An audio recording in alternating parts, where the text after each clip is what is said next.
let's do a little roleplay. Pretend you're a pencil pusher in the Disney marketing department. You're sitting at your desk and the order comes in. You're tasked with making character posters for the new Little Mermaid movie. Wow, this is going to be great. You grew up watching Little Mermaid, you have a couple ideas immediately. But then, the assets come in, and you see this. Now, usually you just do your job and stay quiet, but you pipe up a bit here. You ask your boss if maybe you can get a different render, perhaps one with more color, or maybe one that's more of a silhouette to hide the human lips the character has. Your boss says, "No time. This looks fine. Just add the requested text to it." You then ask if we can just scrap this character poster entirely and just have only the humanoid characters on the posters. Those characters actually have some pretty decent shots here, and these uncanny abominations could dissuade people. Your boss says, "Listen, kid, we need at least 5 different posters in the theater hallway so that people remember to go see it. People need to see an ad at least 5 times for it to stick in their head." That's advertising 101. And anyway, so what if people think they're weird? Gets people talking, it drives up engagement. We know what we're doing, okay? You accept defeat and apply a royal font to the poster as if the fish is selling bags at Louis Vuitton. When I saw this poster, I was out. If they couldn't bother to make a still image of this fish look visually appealing, why the hell would I blow $15 to see it in motion? This movie may have been the best Disney movie of all time, but from this point forward, I, and many others, didn't care enough to find out. And as I alluded to, there's gotta be at least one person who helped make this image who also felt that way, but simply had to do their job because they didn't have the pull to make any drastic changes. So I feel for you, person in the cubicle farm. And yet, in many ways, this nameless person had it easy. They're just a cog in the machine. If the movie is a hit, they can say they helped. If it flops, they can say they were helpless. The real struggle comes with the writer, director, or producer who actually does have a position of power, but has to check off all these boxes before they can propose any sort of actual unique artistic vision for their movie.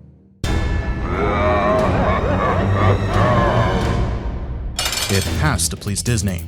Not only does it have to make a profit and stay within a reasonable budget, but it has to be marketable, compatible with spin-offs, crossovers, and merchandise. It has to please foreign markets like China.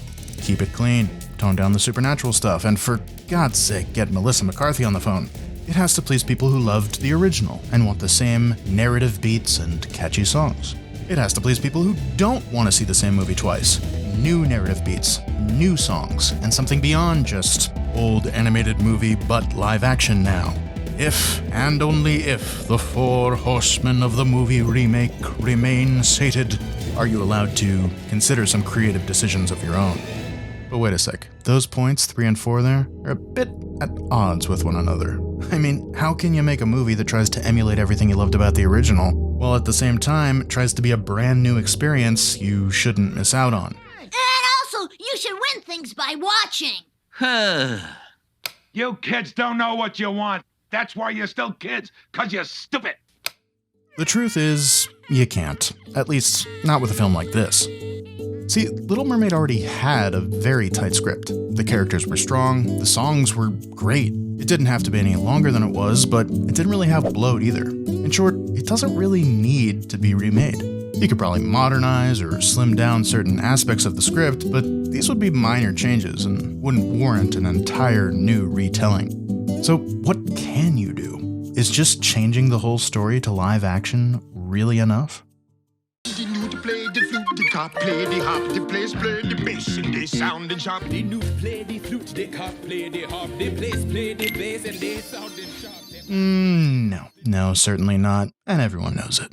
Live action is a straight downgrade to animation with these kinds of stories. You've got magic, you've got talking animals, you've got crabs with teeth, you've got wacky, cartoonish vignettes and plot points. Many of the songs are designed around fantastical elements and set pieces that rely on suspension of disbelief. I mean, look at this. Simba is like on a pyramid of animals. You just can't do that with live action. Either it looks completely uncanny or it just doesn't live up to the original animation. So straight out of the gate, the one differentiating factor that live action has is that it's a worse medium. So, as the writer, director, producer, whatever, you're in a really tough situation. You have these valuable IPs sitting around, you want to squeeze some extra cash out of them, you got people at the top of the company pushing live action as a medium, but the source material just doesn't fit live action. They probably considered making drastic changes to the script to better fit it to live action. Like, I don't know. Talking animals, right? They're creepy, so what if we got rid of them and maybe replace them with other mermaids or something, right? Maybe have more underwater scenes of Ariel, like at school or at home, and, you know, she's like hanging out with her friends and she secretly shows them the fork. The dollar figure may be in the trillions. The friends are like, you know, giggling, trying to figure out what it does, and then, oh! What's that noise? Here comes the teacher mermaid. Gotta hide that contraband before he reports it to Triton.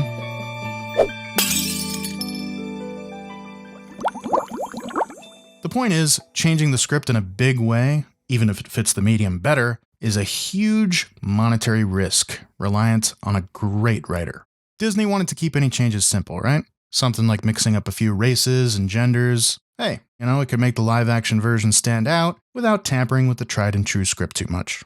Now, I don't blame them for doing this, and I don't have a problem with the actress who plays Ariel. Disney is a business, and they are competing with a lot of different sources of entertainment for your attention.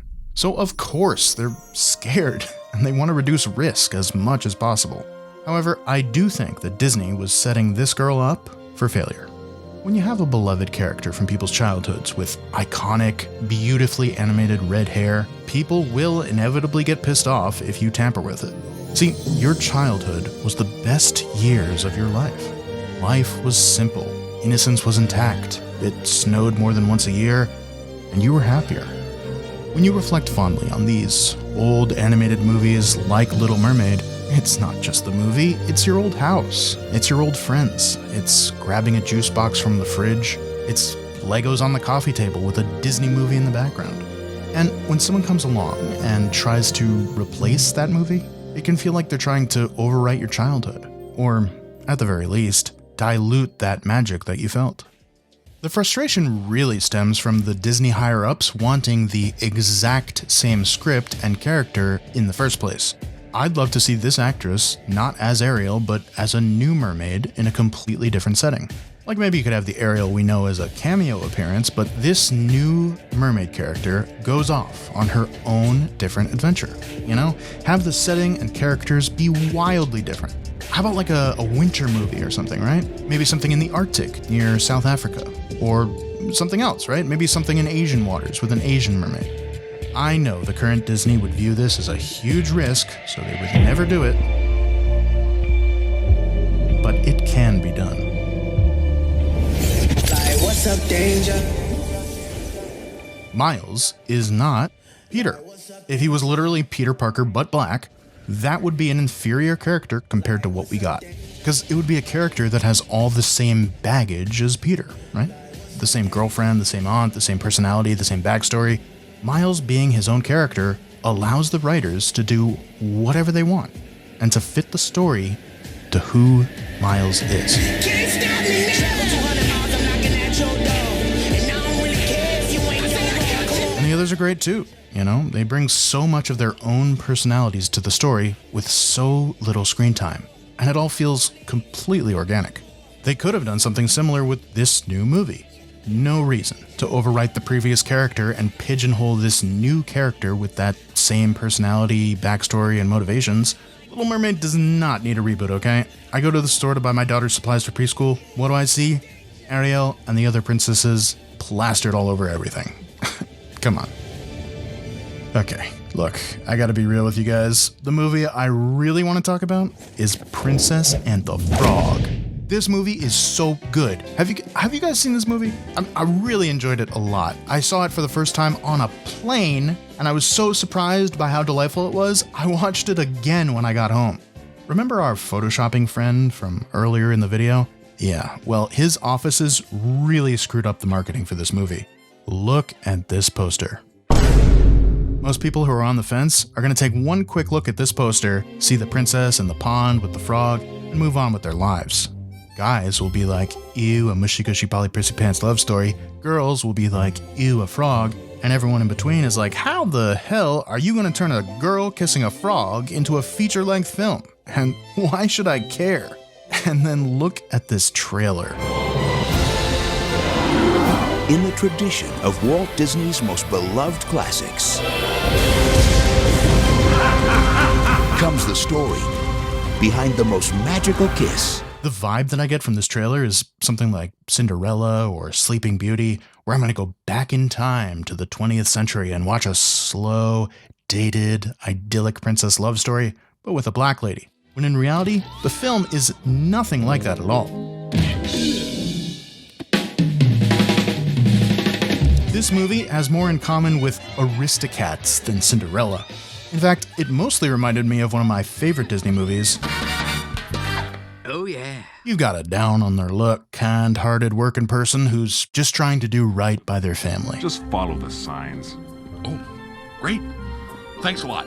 This is it. I'm getting my restaurant.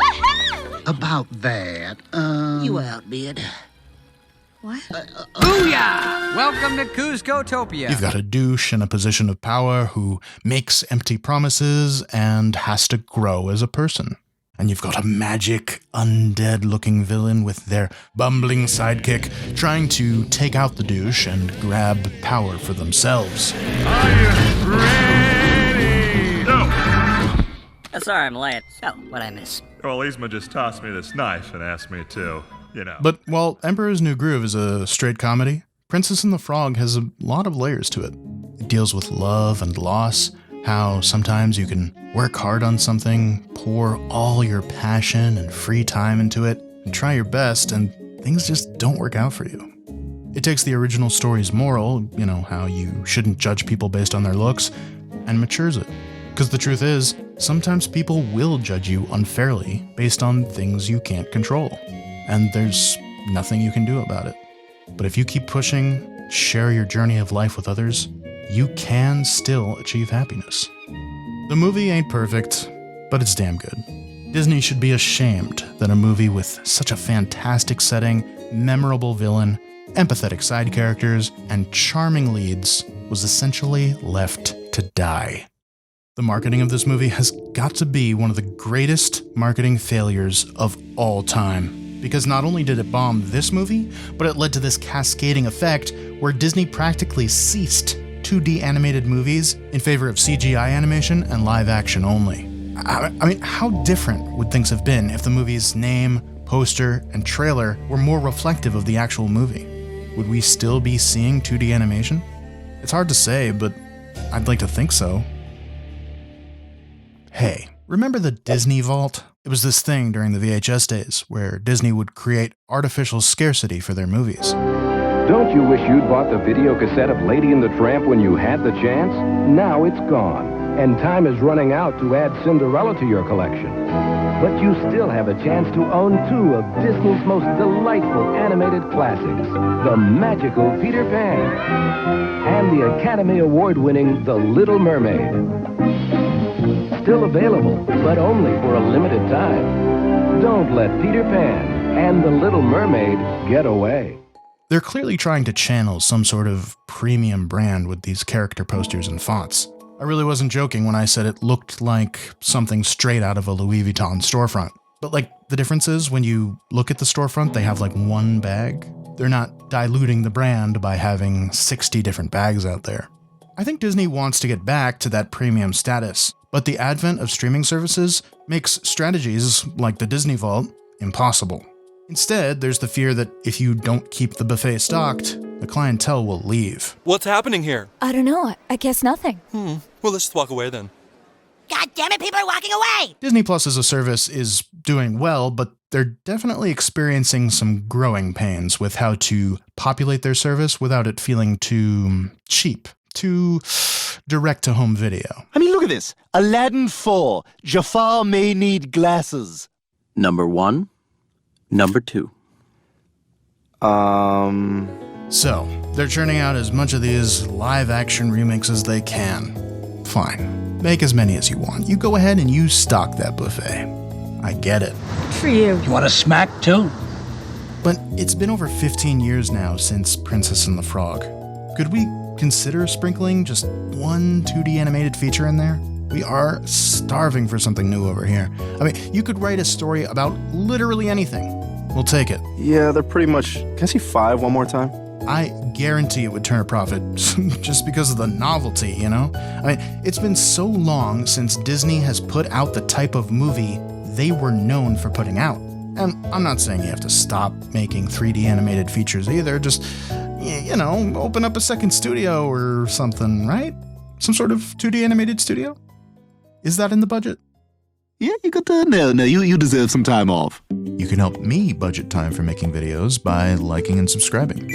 I'm a small, part-time creator who would love to spend more time making videos. Liking, subscribing, and sharing helps me to do that. I'd also love to hear what you think of the current state of Disney in the comments below, and what kind of 2D animated feature you'd like to see. Thanks to this month's patrons and channel members, with a special shout out to Nick Fiore. Supporting the channel gets you access to exclusive monthly videos, interviews with developers, and behind-the-scenes content. Thanks very much for watching, and I'll see you in the next one.